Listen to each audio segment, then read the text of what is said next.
Hey folks, it's Sven back again, and today I will show you the proper chords to Out of Nowhere, one of my favorite tunes, and I will also show some advanced stuff concerning passing chords and stuff. I will play two choruses, the first very basic, and the second I will do some more concerning rhythmical ideas and stuff, and then I will explain all the details and what you can possibly do. 1, 2, 3, 4. Da, da, da, da, da.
That was pretty much, of course, and usually let me say first that you keep the rhythm guitar, of course, when the soloist is playing more like...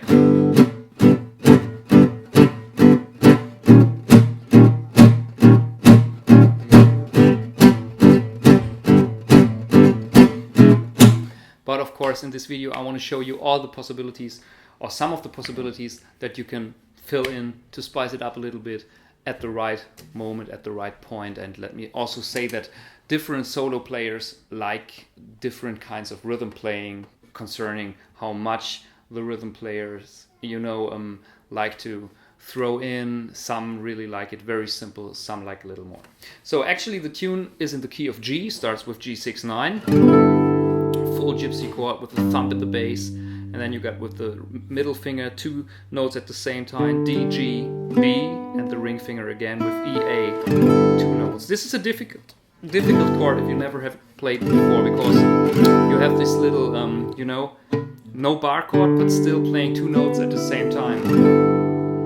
Then we're moving to B flat minor and E dominant 7-9, which is kind of 2-5, but it's not. It does not resolve. We go back to G then, and then we go to B minor 7 and E dominant 7-9, and these chords, this 2-5 progression is finally resolved to an A minor 6 chord, and you can also play an A minor chord here. And one of the chords that is very difficult, but that you should learn, is this one.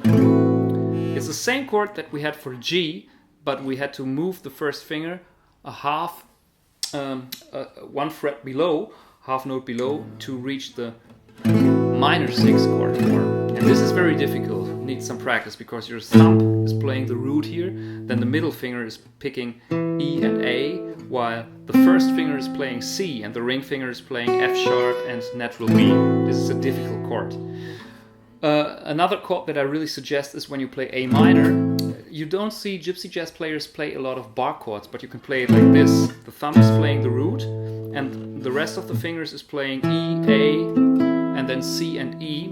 And due to the fact that you play this with a very relaxed hand position, no bar chord, you keep everything with the thumb up here so that you can move your hand without using too much strength. And so due to that fact, the E string is muted, but that's good because the high E string is very dominant, and sometimes this kind of flavor, especially when it's the root, is maybe too much.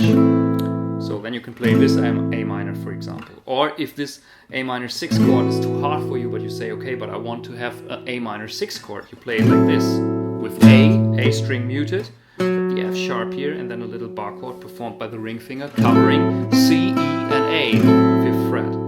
The advantage of that chord is that it's pretty much the same chord form that we use now for E dominant 7. The only difference is, if we move it up 2 frets, that instead of just playing B now, the middle finger is covering the E and the A string at the same time, so that we have B and E. And that E actually makes B minor 6 an E dominant 7-9 chord. There's a relationship between the dominant 7-9 chord, the half diminished chord, and the minor 6 chord. This could be B minor 6, but it also could be E dominant 7-9, and if the root would be on the on the D string, it could be G sharp half diminished. This is a very good thing to know, because you can use all the arpeggios, all the licks, and all the chord forms and all the drop 2 voicings of one chord for every situation, for lots of different situations. There's a video I have made, the magical gypsy jazz chord, concerning about that stuff. So, after the E dominant 7, we go back to A minor 6 and stay there for 2 bars. And then we have, again, a pretty similar chord form. And this is just E flat dominant 7-9. 2 bars, and from that we go to D dominant 7-9, which is finally the dominant to G. So what's happening here is, we go from the tonic, actually to the sixth chord of the scale, to a flat 6th chord.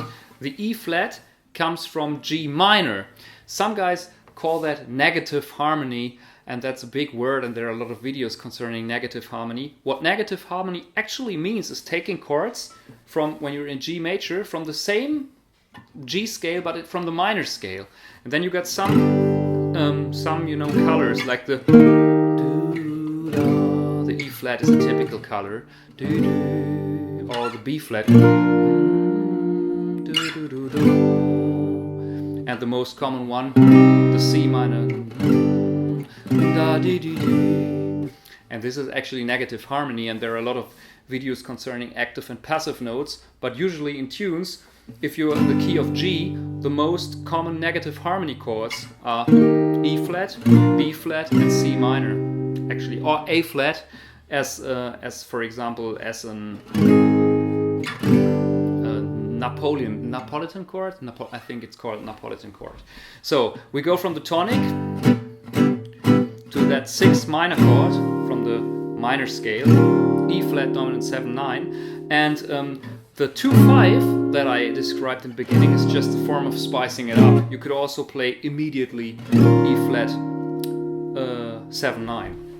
We go back to the tonic then, and now we go to the first functional chord, functional dominant chord, E dominant 7-9, because that's leading to A minor. And again, the 2-5, the previous B minor 7 leading to E, is just a grace chord. You can leave it away and play immediately E dominant 7. Let's see what this does to the melody.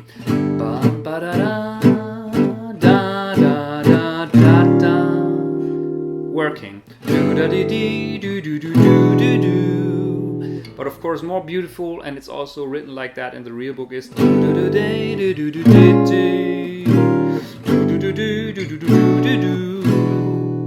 so then we go to the A minor chord, which is the 2nd degree from G. But the E dominant 7 chord makes it actually a new tonal center. And now we focus on that A minor color. And then again, this one. And if we look at the movement, E flat dominant 7, D flat dominant 7, back to G, then we got a minor turnaround, like it's used in the minor blues. This is a typical minor ending.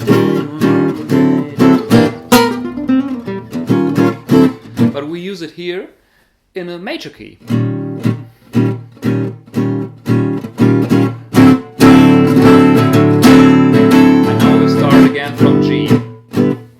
This voicing is fine. If this voicing is very hard for you, a lot of times I also try out this voicing or use this voicing. You know, now my pinky is not performing the upper string, so the E string is just muted, and it's also very fine. You can even leave away the low E string and just play the middle 4 strings, also fine. So again, we start with the tonic. Da, da, da, dee. Now we go again to the B flat minor, E flat dominant 7-9, or directly E flat dominant 7-9, back to G, again the 2-5, now A minor, everything's the same, E dominant 7, A minor. This is the same principle that I used here, you know, instead of playing this chord, I played this chord, instead of playing this chord, you can play this chord, it's a bit easier. So, but now the last 8 bars, like so often in a jazz A-B form, are different. Now we go from A minor 6 to C minor 6, and you probably probably realized this is the chord that's also from the minor scale, and that's also a negative harmony chord, and this is the most popular one. You know, on the 4th degree, the C minor chord, the subdominant chord would be C major, and we make it C minor. It sounds very cool. And then it's released to a G with B in the bass, very common chord. So you got the G triad here with G. Actually, it's not even the triad, the 3rd is missing. We just got a power chord here, like G, D, and G. And the middle finger is playing natural B. The 5th fret starts in the 5th fret. G, D, power chord, octave of the power chord, and then the 3rd is up here on the E string. Look, it's just like this very simple chord, and that we also use for a common campfire, a D major chord, and the only thing that changed is that this note will be transferred to the low E string. After that we play a B dim chord with F sharp here with the pinky. This is not actually a quite normal dim chord, but it's got this raised 5th up here, or flat 6 if you want to call it. If you want to, flat 6 is I think correct. And then we go to A minor 7, make it a 2-5 with D dominant 7-9 to G. And then we have a lot of options. We could play another turnaround here, but due to the fact that we already played a turnaround, like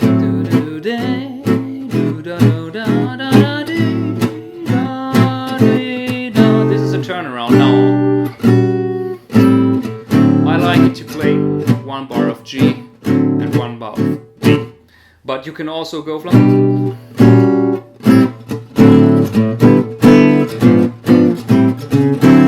like this, or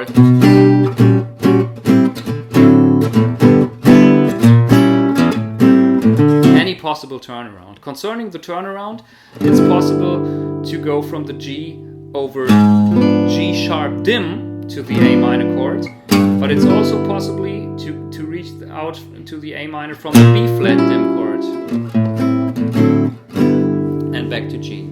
So one of the things that we can do when we want to do some walking bass movement, which is very easy and which I did in the introduction, was instead of playing the G all the time, all the 2 bars, we can play 1, 2, 3, 4, 1, 2, 3, 4, 1, 2. So this is a diatonic movement. I'm playing the G, and then I'm playing kind of an A minor 6. You could also say it's more like a D dominant 7 with A in the bass. It doesn't matter how you call it so much, you know, all these things are practical things that players developed, and don't get lost in theory, because, you know, I mean, I know a lot about theory, studied music and know all that stuff, but most of the time it's not the way the players feel it. You know, for the most players it doesn't matter if you call that A minor 6 or D dominant 7. It's just, you know, you're just walking up the scale somehow, and then you reach to the B flat minor. Actually, some players, I was lucky to play some gigs with Stochel Rosenberg. That was kind of, yeah, for me it was a great moment, of course, because he's probably like, he's one of my heroes, like he's probably one of all of your heroes, and he's really such a great guy. And he doesn't know the names for all the stuff he's playing, but still he knows everything. You know, it's a misunderstanding that we sometimes think if somebody's not really in the theory language, that he's not understanding theory. This is not true. I mean, he pretty much understands everything what's going on here, you know, better than me, that I studied it. You know, it's like you give him an F minor 6 chord, and then he can, you know, let's say, how do you say that in English? Unleash the hell of F minor 6 all over the fretboard. But the only difference is that he cannot say, yeah, I'm playing a drop 2 here. He's just doing it, and with all the nice lick and all the sound. So, no. But back to the point, it doesn't matter if you call it A minor 6, D dominant 7, or even A dim. You know, this is like, you know, it's possible to call it that because 3 notes, no matter which notes it is, they can't be, you know, they can't be named from a different root, but forget about it. Okay, so we go up here. So this is not so exciting at all because it's just one chord. But it still makes sense. The next thing we can do, also still the first 2 bars, is heading for the B flat minor from above.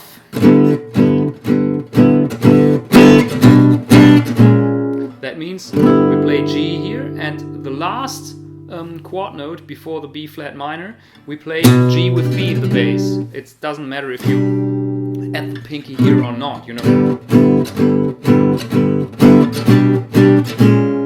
Or, and you can also do 2 chord notes, for example, what I was just doing, or 1, doesn't matter. So it's just a kind of melody movement. Or,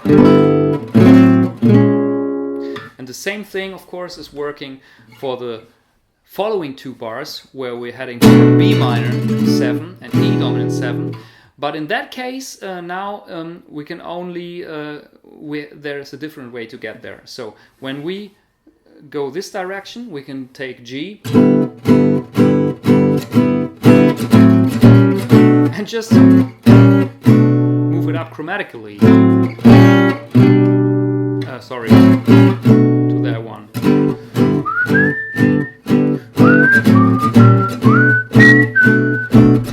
Absolutely fine, you know. Or what you can do is, instead of that G, you can play a high G up here with the root on the A string, which is also very fine.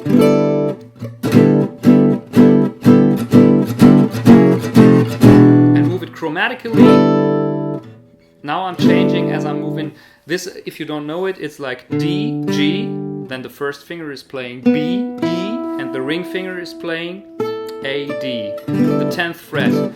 The middle 4 strings are easier. It's kind of a G 6, 9 chord. So you go, and then I'm moving chromatically downwards, but in the 9th fret already, I play already the dominant 9 chord that I'm heading for. So I'm not moving downwards with this 6-9 voicing,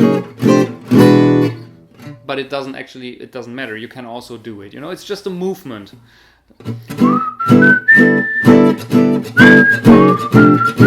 But to my ears, switching to the dominant chord immediately when the movement begins is better.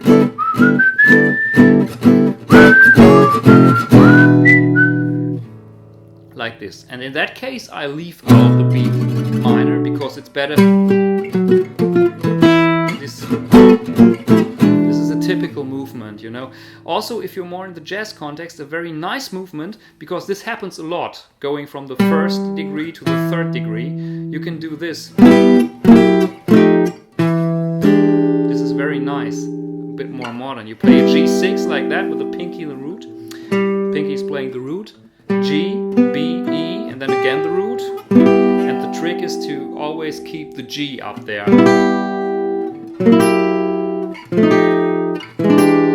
So you got G, then F, dominant 7, flat 9. First finger is performing a bar chord in order to have the 3rd here of F sharp, dominant 7, flat 9, and the flat 9. Then F, dominant 7, 9, and E, dominant 7, raised 9. is that.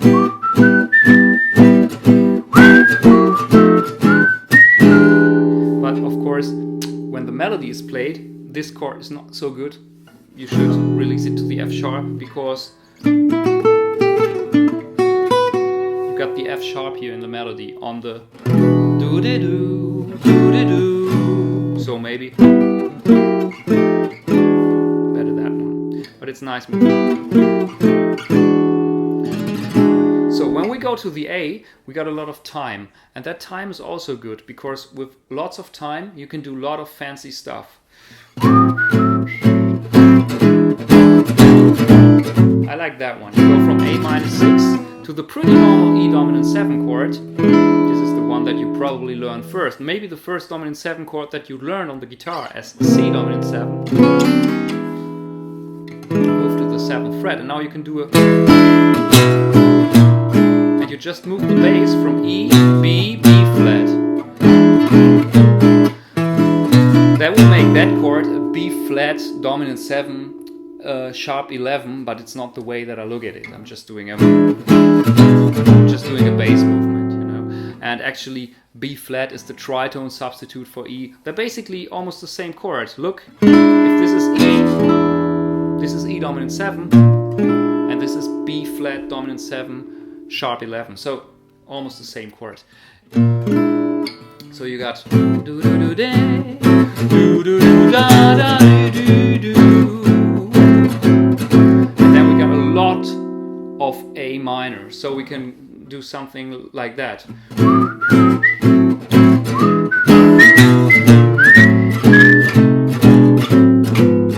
Just moving it around, very simple movement, only 3 strings, A minor 6, E dominant 7 or B minor 6, whatever you would like to, that's what we had before. You know, actually you're just moving around, but if you want to find some harmonic sense in that, you will find it, because this is A minor, then you got a E dominant 7 that's leading back to A minor. Now instead of A you're playing C. Okay, you got the minor third here, but no problem, it's also the blue note of A and it's somehow working harmonically. And now you move back again with, you can also see it as an F dominant 7, then it's also fine. Then you go from A to E to F to E, back to A. And if you move to the 4th fret, you got G sharp dim, which is also a substitute for E dominant 7. So, and then you got E dominant 7, E flat dominant 7 9, and D dominant 7 9. And there you can also do a nice movement that I recommend. And I will play everything now so that you can see what I'm talking about.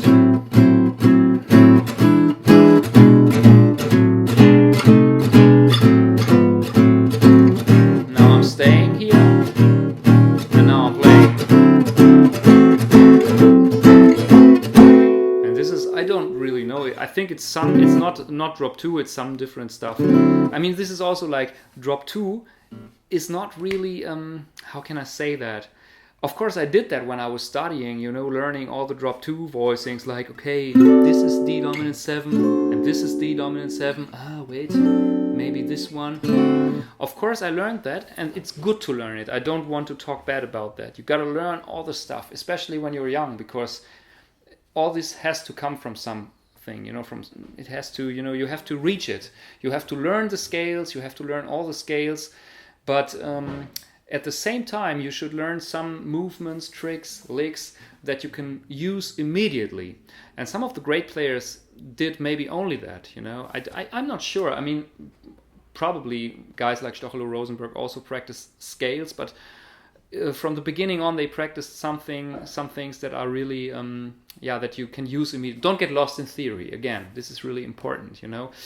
Doesn't matter if you know there is one chord that does not belong to the drop 2 series. You're just heading from D dominant 7 to G in a tasteful way here. You know, and actually this is D dominant 7 9. Then this is maybe A minor 6, but again, if you put a D in the bass, it's also D dominant 7. Pretty normal. And the 9 is in the bass. It's the same chord. You got here D, F sharp, C, Here we got E, A, C, and F sharp. Then I think this is really the drop 2, maybe from D dominant 7/9. Could also be F sharp half diminished. And then this one I also like very much. It's A, C, F sharp, and B. This could also be A minor 6/9, but it's just a regular D dominant 7/13. Only the root is missing.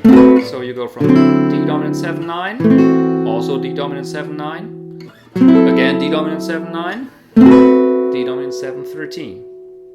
So, and then you can go back to G. So this is the whole movement.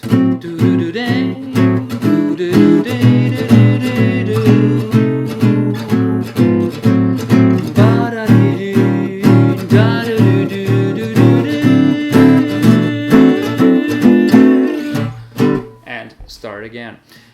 Another thing that I'm often doing when I have a long dominant chord and I'm starting on the A string is that one.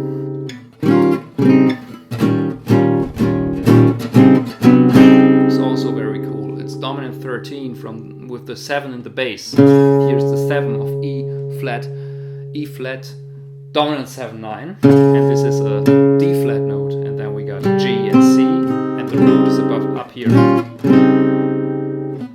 It's also working for D, of course. So this is some of the stuff that I do. And in the second part, actually, most of that can also be used, but in the ending,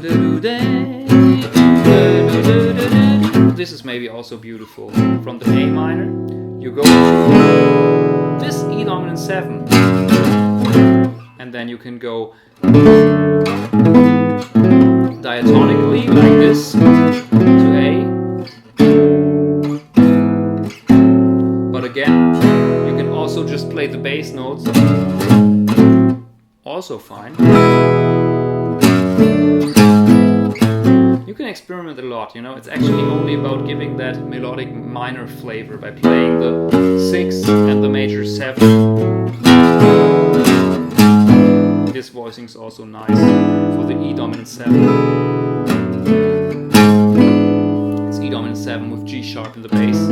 You can only play the G sharp dip chord, and then when you go to C, walking bass movement to the C minor, and that turnaround actually I would leave it as it is. Sometimes when I play that turnaround, or very often, I play the A minor with my thumb in the bass.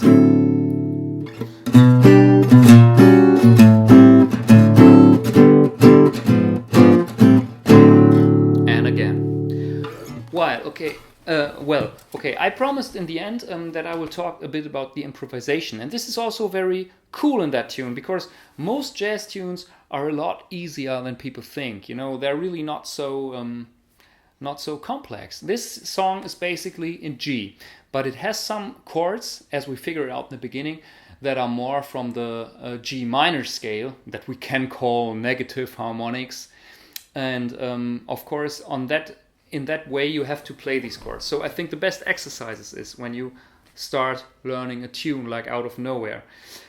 Let's say the first thing that you really have to know is the major scale, and let's say you all learned that. Then the next exercise that I would recommend is some kind of arpeggiator. So that means you can play the G major 7 arpeggio or the G6 arpeggio, it doesn't matter, you know, I'm doing G major 7 first, and you play. Okay, and then when you played that one, you move to the next chords. B flat minor 7.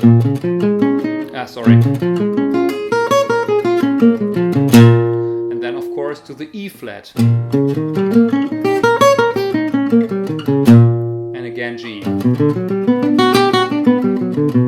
then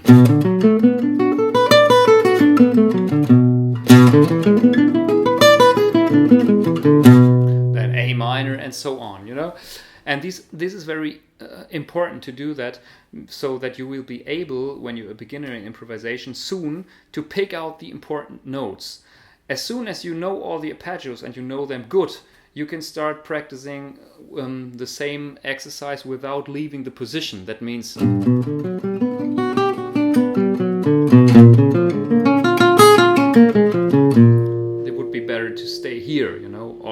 maybe you pick the second arpeggio of G and stuff like that, and then you try to do it in time. That will lead to the problem that you have to change the arpeggio somewhere in the middle, stuff like that.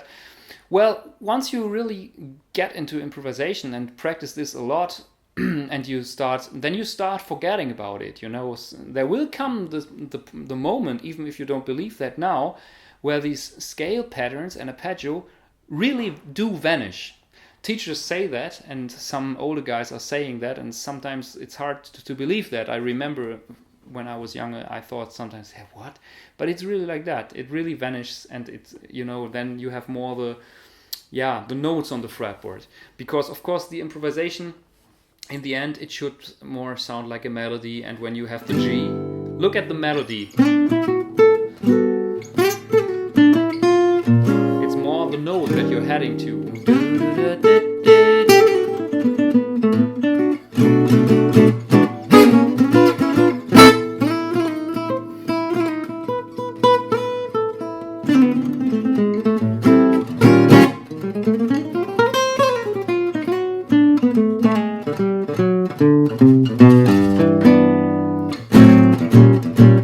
And so on, you know, stuff like that. So it's very important to do this arpeggio exercise first, and then maybe when you are very fluid with the arpeggios, focus on where the important note change. You know, for example, the G major chord has the F sharp here, then the B flat major chord, minor 7 chord, has the F up here, so you can do something like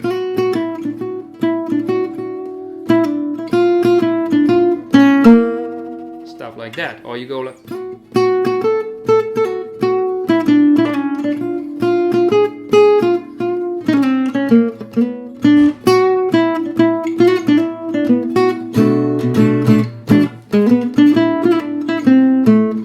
to the C from A minor, stuff like that. That's how you do it. So actually, when you improvise on that tune, it's basically in the key of C, and the chords that you have to concentrate on that are special are the E flat dominant 7/9, the C minor 6, and the B flat dim chord. Whenever we play dim chords, the best thing you can do, to my mind, is playing the arpeggio first and learn the arpeggio, because this is typical for gypsy jazz sound. You have a dim chord here, you play something like that, you know, dim chord stuff, and so on. Okay, I will do another video concerning solo, and I'm also doing some videos concerning solo. This was just so you know my brainstorming about out of nowhere. I hope that helped you, and I hope you subscribe. See you soon. Bye.